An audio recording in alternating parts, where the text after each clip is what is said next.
Hello friends, कैसे हैं आप सब। उम्मीद करती हूँ और प्रे करती हूँ कि आप सब बहुत अच्छे से होंगे और खुश होंगे। तो आज मैं लेके आई हूँ इस वीडियो के माध्यम से क्लास 4 से चैप्टर 10 संसार पुस्तक है। ये पाठ जो है पंडित जवाहरलाल नेहरू ने अपनी पुत्री इंदिरा गांधी को विभिन्न माध्यमों से सीखने के लिए प्रेरित करते हुए लिखा है।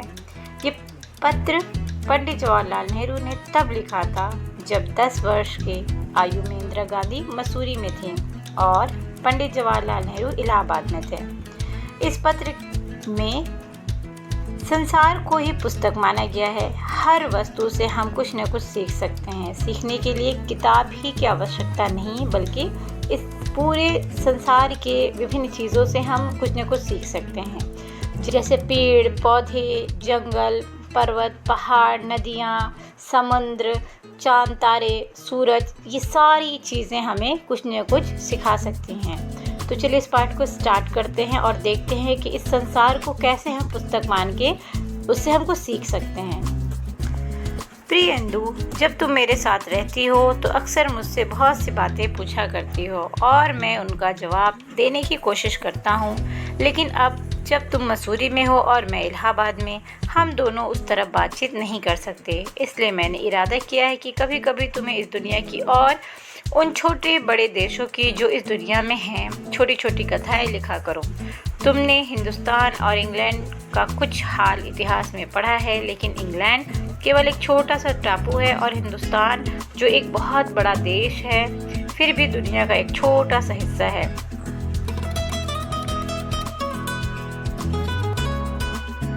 अगर तुम्हें इस दुनिया का कुछ हाल जानने का शौक है तो तुम्हें सब देशों का और उन सब जातियों का जो इसमें बसी हुई हैं ध्यान रखना पड़ेगा। केवल उस एक छोटे से देश का नहीं जिसमें तुम पैदा हुई हो। तुम इतिहास किताबों में ही पढ़ सकती हो, लेकिन पुराने ज़माने में जब आदमी पैदा ही न हुआ था, किताबें कौन लिखता? तब हमें उस ज़माने की बातें कैसे मालूम हो? उस पुराने ज़माने की लिखी हुई किताबें न होने पर भी कुछ ऐसी चीज़ें हैं जिनसे हमें उतनी ही बातें मालूम होती हैं जितनी किसी किताब से होती है।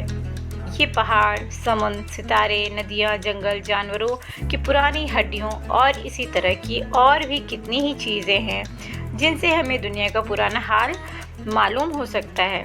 मगर हाल जानने का असली तरीका ये नहीं है कि हम केवल दूसरों की लिखी हुई किताबें पढ़ लें, बल्कि खुद संसार रूपी पुस्तक को पढ़ें। मुझे आशा है कि पत्थरों और पहाड़ों को पढ़कर तुम थोड़े ही दिनों में उसका हाल जानना सीख जाओगी। सोचो कितने मज़े की बात है। एक छोटा सा रोड़ा जिसे तुम सड़क पर या पहाड़ के नीचे पड़ा हुआ देखती हो, शायद संसार की पुस्तक का छोटा सा पृष्ठ हो। पृष्ठ मतलब पन्ना। शायद उससे तुम्हें कोई नई बात मालूम हो जाए। शर्त यही है कि तुम्हें उसे पढ़ना आता हो। कोई ज़बान, उर्दू, हिंदी या अंग्रेज़ी सीखने के लिए तुम्हें उसके अक्षर सीखने होते हैं। इसी तरह पहले तुम्हें प्रकृति के अक्षर पढ़ेंगे, तभी तुम उसकी कहानी उसके पत्थरों और चट्टानों की किताबों से पढ़ सकोगी। शायद अब भी तुम उसे थोड़ा थोड़ा पढ़ना जानती हो। जब तुम कोई छोटा सा गोल चमकीला रोड़ा देखती हो तो क्या वो तुम्हें कुछ नहीं बताता? ये कैसे गोल, चिकना और चमकीला हो गया और उसके खुरदुरे किनारे या कोने कैसे चिकने वो गोल हुए? अगर तुम किसी बड़ी चट्टान को तोड़कर टुकड़े टुकड़े कर डालो तो हर एक टुकड़ा खुरदुरा और नुकीला होगा। ये गोल चिकने रोड़े की तरह बिल्कुल नहीं होता। फिर भी ये रोड़ा कैसे इतना चमकीला, चिकना और गोल हो गया? अगर तुम्हारी आंखें देखें और कान सुने तो तुम रोड़े के मुंह से उसकी कहानी सुन सकती हो। वो तुमसे कहेगा कि एक समय जिसे शायद बहुत दिन गुजरे हों, वो भी एक चट्टान का टुकड़ा था। ठीक उसी टुकड़े की तरह उसमें किनारे और कोने थे जिसे तुम बड़ी चट्टान से तोड़ती हो। शायद वो किसी पहाड़ के दामन में पड़ा रहा, तब पानी आया और उसे बहाकर छोटी घाटी तक ले गया। वहाँ से एक पहाड़ी नाले ने ढकेल कर उसे एक छोटे से दरिया में पहुँचा दिया। इस छोटे से दरिया से वो बड़े दरिया में बड़े दरिया में पहुंचा। इसी तरह वो दरिया के पेंदे से लुढ़कता रहा, उसके किनारे खिस गए और वो चिकना और चमकदार हो गया।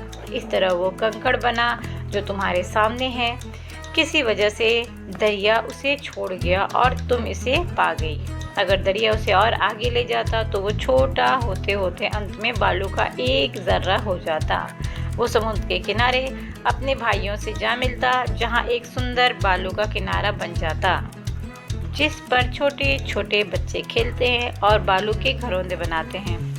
अगर एक छोटा सा रोड़ा तुम्हें इतनी बातें बता सकता है तो ज़रा सोचो पहाड़ों और दूसरी चीज़ों से हमें और कितनी बातें मालूम हो सकती है। तुम्हारा पिता जवाहर। तो बच्चों, आपने देखा एक छोटा सा रोड़ा जिसकी इतनी बड़ी कहानी है। तो पंडित जवाहरलाल नेहरू यही कहना चाहते हैं कि एक छोटे रोड़े से हम इतनी बड़ी कहानी सुन सकते हैं, जान सकते हैं। तो संसार के बाकी सारी चीज़ों के बारे में भी अगर हम ध्यान करें तो हम उन सारी चीज़ों से बहुत सारी बातें सीख सकते हैं। तो चलिए इस पाठ से, संसार पुस्तक है से हम देखते हैं शब्द अर्थ। पहला शब्द है दरिया, जिसका मतलब है नदी। वजह मतलब कारण या रीज़न। खुरदुरा मतलब किसी सतह चिकनी ना हो, रफ हो। गौर से मतलब ध्यान से। बेहद मतलब बहुत अधिक। घरौंदा मतलब मिट्टी से बनाया गया छोटा सा घर। रोड़ा मतलब पत्थर का छोटा टुकड़ा। जर्रा मतलब कण। टापू मतलब चारों ओर से जल से घिरा स्थल। चट्टान मतलब पत्थर का अत्यधिक विशाल खंड, वस्तु का बहुत बड़ा ठोस टुकड़ा। घाटी मतलब दो पर्वतों के बीच का संकरा मार्ग। लुढ़कता गेंद की तरह ऊपर से नीचे चक्कर खाते हुए गिर रहा। आगे देखते हैं। अब बच्चों हम देखेंगे बोध प्रश्न। इस पत्र में संसार को किसके समान बताया गया है? इस पत्र में संसार को पुस्तक के समान बताया गया है। दुनिया का पुराना हाल किन किन चीज़ों से जाना जा सकता है? दुनिया का पुराना हाल पहाड़, समुद्र, सितारे, नदियाँ, जंगल, जानवरों की पुरानी हड्डियों आदि से जाना जा सकता है। इस पत्र में पंडित नेहरू ने इंदु को किस विषय की जानकारी दी है? इस पत्र में पंडित नेहरू ने इंदु को संसार के विषय में जानकारी दी है। अब आगे देखेंगे हम शॉर्ट आंसर क्वेश्चन। अब इसमें पहला क्वेश्चन है, हम दुनिया का पुराना हाल कैसे मालूम कर सकते हैं? हम पहाड़, समुद्र, सितारे, नदियाँ, जंगल और जानवरों की पुरानी हड्डियों से दुनिया का पुराना हाल मालूम कर सकते हैं। दूसरा प्रश्न है, किसी भी भाषा को सीखने के लिए पहले क्या सीखना ज़रूरी है और क्यों? किसी भी भाषा को सीखने के लिए सबसे पहले उसके अक्षरों को सीखना ज़रूरी है। केवल तभी हम उस भाषा का ज्ञान प्राप्त कर सकते हैं। तीसरा है, लेखक ने प्रकृति के अक्षर किन्हें कहा है? लेखक ने प्रकृति के अक्षर पत्थरों और चट्टानों को कहा है। नंबर 4, चट्टान से टूटा नुकीला पत्थर कैसे चमकीला, चिकना और गोल बन जाता है? चट्टान से टूटा नुकीला पत्थर दरिया के पेंदे में लुढ़कता रहा, जिससे उसके किनारे घिस गए। वो चमकीला, चिकना और गोल बन गया। अब देखेंगे लॉन्ग आंसर क्वेश्चन। इसमें हमारा पहला क्वेश्चन है, इस पत्र में नेहरू जी ने क्या संकेत दिया है? उन्होंने क्या बताने की कोशिश की? इस पत्र में नेहरू जी ने संसार को एक पुस्तक के समान बताया है। वो ये बताने की कोशिश कर रहे हैं कि संसार रूपी इस पुस्तक से हमें बहुत सी जानकारियाँ मिल सकती हैं। आइए आगे देखते हैं क्वेश्चन नंबर 2। अब देखेंगे क्वेश्चन नंबर 2 में, शायद संसार की पुस्तक का छोटा सा पृष्ठ हो। ये बात लेखक ने किस वस्तु के विषय में कही है? वे क्या कहना चाहते हैं? ये बात लेखक ने सड़क पर तथा पहाड़ के नीचे पड़े छोटे से रोड़े के बारे में कही है। वो कहना चाहते हैं कि एक छोटा सा कंकड़ भी हमें बहुत कुछ सिखा सकता है। हम उससे उसके इतिहास के बारे में जान सकते हैं। अगला प्रश्न है नंबर 3, गोल चमकीला रोड़ा अपनी कहानी किस प्रकार बयां कर रहा है? उसे स्पष्ट कीजिए। तो इसमें हम लिख सकते हैं कि तुम रोड़े के मुंह से उसकी कहानी सुन सकती हो।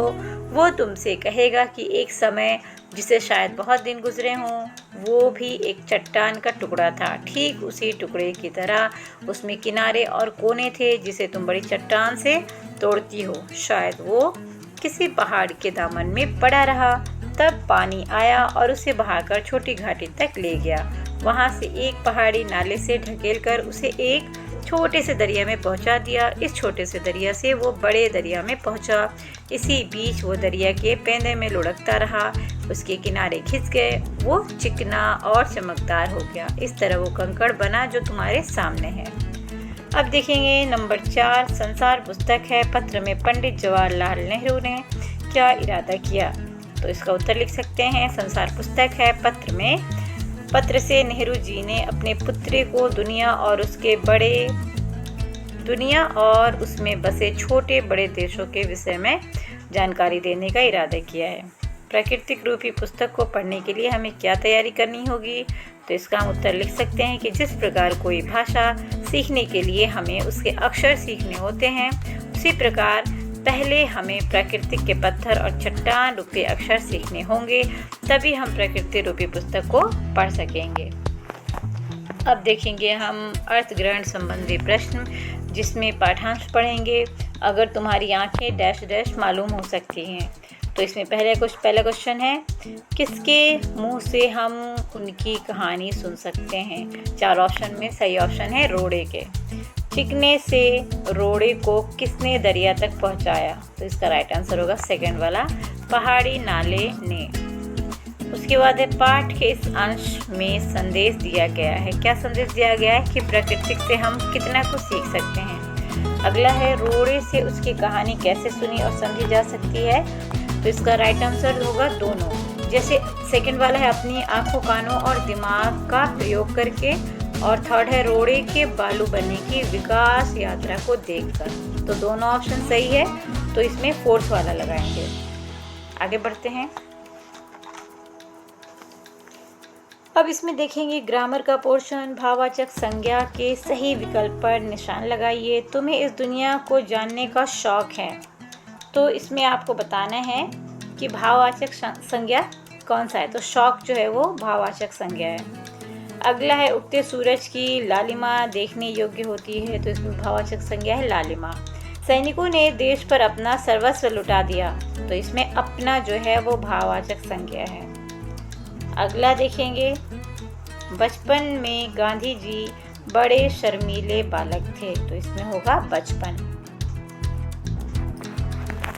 आगे देखते हैं।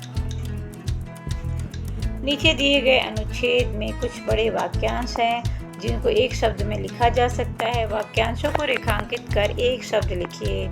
हम अपने जीवन के कई तरह के काम करते हैं। कुछ काम ऐसे होते हैं जो महीने में एक बार होते हैं, कुछ काम ऐसे होते हैं जो दिन में एक बार किए जाते हैं, तथा कुछ काम ऐसे होते हैं जो वर्ष में एक बार किए जाते हैं। कार्य जैसे भी हों, हमें अपने सभी कार्यों को सुचारू रूप से करना चाहिए। तो कई तरह के काम का लिख देंगे विभिन्न, और जो महीने में एक बार होते उसे कहते हैं मासिक, जो दिन में एक बार हो उसे कहते हैं दैनिक, और जो साल में वर्ष में एक बार हो उसे कहते हैं वार्षिक। आगे बढ़ेंगे। नीचे दिए गए शब्दों के लिए उचित विशेषण शब्द पाठ में से चुनकर लिखना है। तो अब जी विशेषण लिखना है, तो देश का लिख दीजिए बड़ा देश, टापू का लिख दीजिए छोटा सा टापू, हड्डियाँ का लिख दीजिए पुरानी हड्डियाँ, रोड़ा का लिख दीजिए छोटा सा रोड़ा, ठीक है।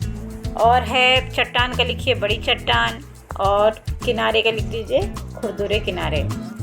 अब आगे देखते हैं, विलोम शब्द बताना है इसमें। तो नया पुराना का हो जाएगा नया, जवाब का सवाल, असली का नकली, चिकना का खुरदुरा। अब दो पर्यायवाची शब्द देखना है, तो देख लेते हैं। पहला है दुनिया का संसार और जग, पर्वत का पर्वत, पहाड़ का हो जाएगा पर्वत और भूधर, नदी का हो जाएगा सरिता तटनी, और जंग का हो जाएगा युद्ध और लड़ाई, ठीक है। अब समुद्र है जी पुल्लिंग, इसमें लिंग पहचान के बताना है। नदियाँ स्त्रीलिंग, अंग्रेजी स्त्रीलिंग, बातचीत स्त्रीलिंग, पुस्तक जो है स्त्रीलिंग, पहाड़ी स्त्रीलिंग।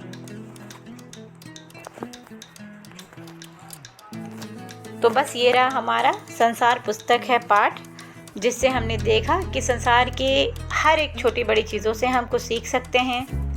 तो उम्मीद करती हूँ कि आपको ये पाठ अच्छा लगा होगा, ये वीडियो अच्छी लगी होगी। अगर ये वीडियो अच्छी लगी तो इसे लाइक करें, अपने दोस्तों के साथ शेयर करें और मेरे चैनल को सब्सक्राइब कर लें। मिलेंगे अगले वीडियो में अगले पार्ट के साथ। तब तक के लिए आप अपना ख्याल रखिए, पढ़ते रहिए, आगे बढ़ते रहिए। अलविदा।